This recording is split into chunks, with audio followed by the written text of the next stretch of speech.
go wrong when now it's dark?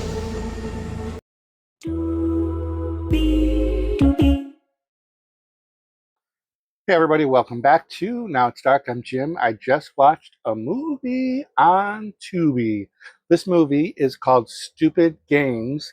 It's 2024 film, 1 hour and 26 minutes on Tubi. It's a horror mystery about a girl's discreet attempt to assess her one night stand and his friends takes a deadly turn. Oh, I'm butchering this. When she and her roommates host a dinner party where they unknowingly unleash a malevolent force. I was trying to read that in a much more dramatic manner than which it was written, so it was difficult. Written by Tanner Adams, Nicholas Wendell, and Danny Abraham.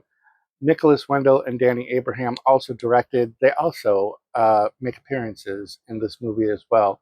So we've got the boys. We've got Jackson, played by Saad Rolando, Rex by Gage Robinson, and Stanley, played by Grant Terzakis. I should just start this whole thing over. And then we have Celeste, Alyssa Tortomasi, Riley, played by Cass Huck-Abe, and Mia Ashwini Gun-Pul. And I'm positive I said that wrong.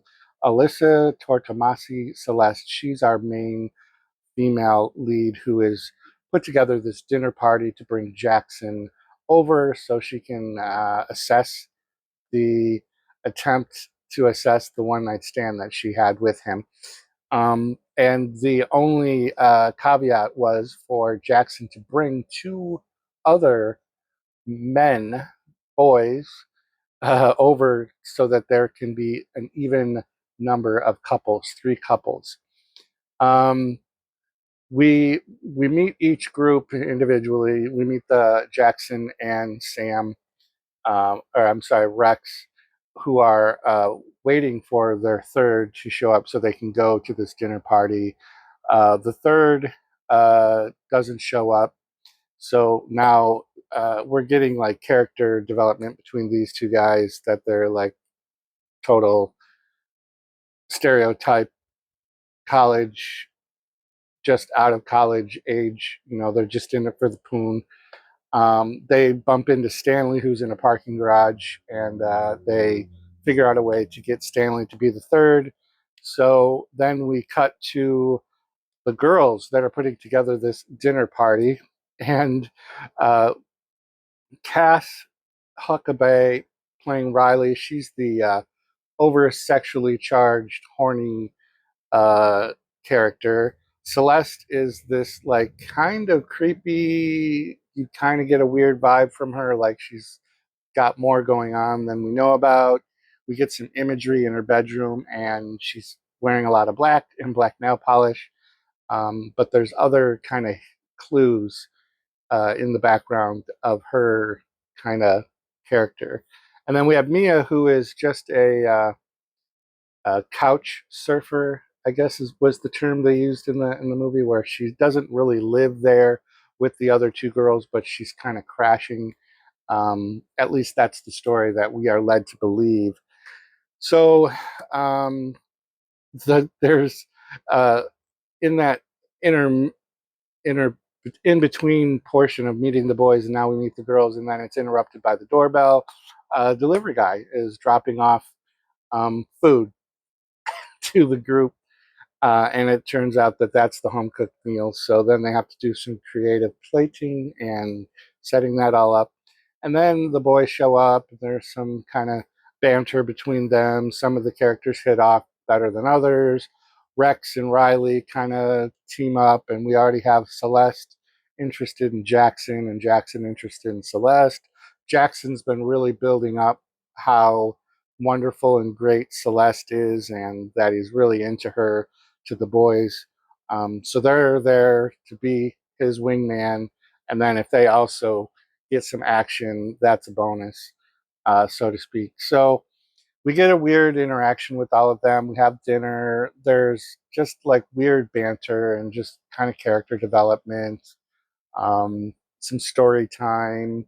But despite the way I'm describing it, I was actually kind of interested in it. I wasn't like not engaged in it, but it did seem to go on for a little while. There's some other like subtle things going on that also tip you off as the viewer that something's not quite right.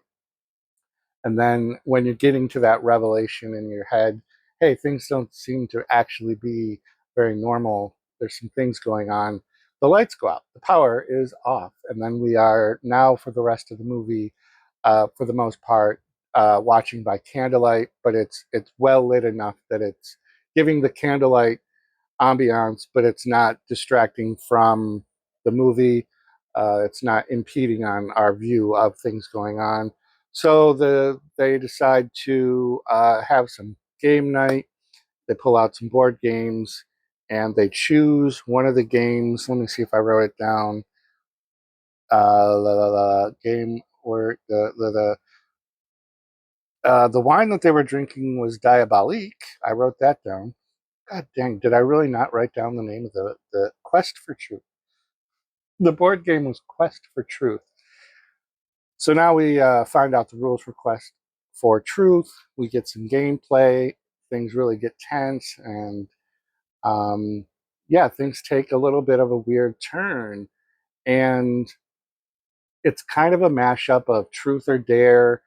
You really start getting the Talk to Me vibe, or the recent movie Tarot vibe, where we have the group kind of playing the game now, and the game starts to kind of take on a different course. And the players are now kind of locked into having to finish the game. Um, and sinister things are happening. And the board game involves dice. There's tiles, like Scrabble tiles. And um, some of the things are truths or tasks. If you get a task card, you have to read the task card and go do the task within the time frame of one of those sand timers that you turn upside down or whatever, and the sand drips through. So you only have that amount of time to complete the task.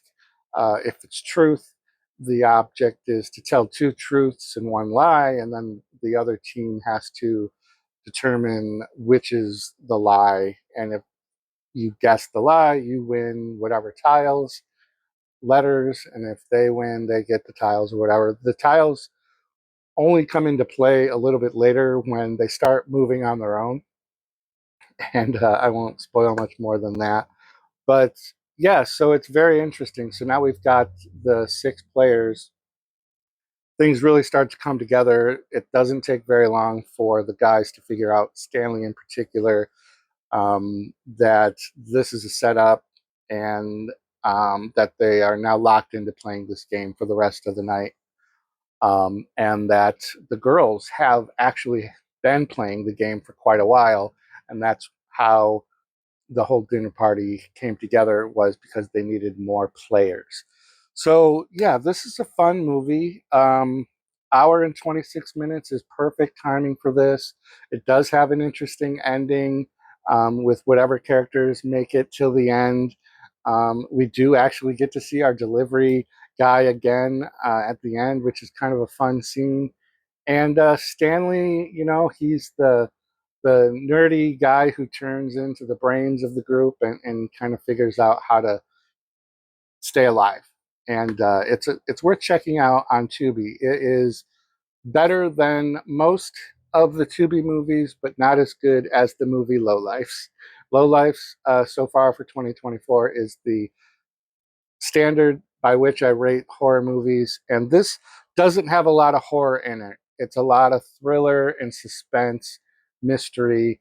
I know it's tagged horror, but really, I don't know. There's not like blood and gore and slasher things. So there's horror elements that are just the thriller and suspense, and then just trying to figure out the mystery of the game that they're playing. So yeah, check this out on Tubi. Let me know in the comments down below what you think.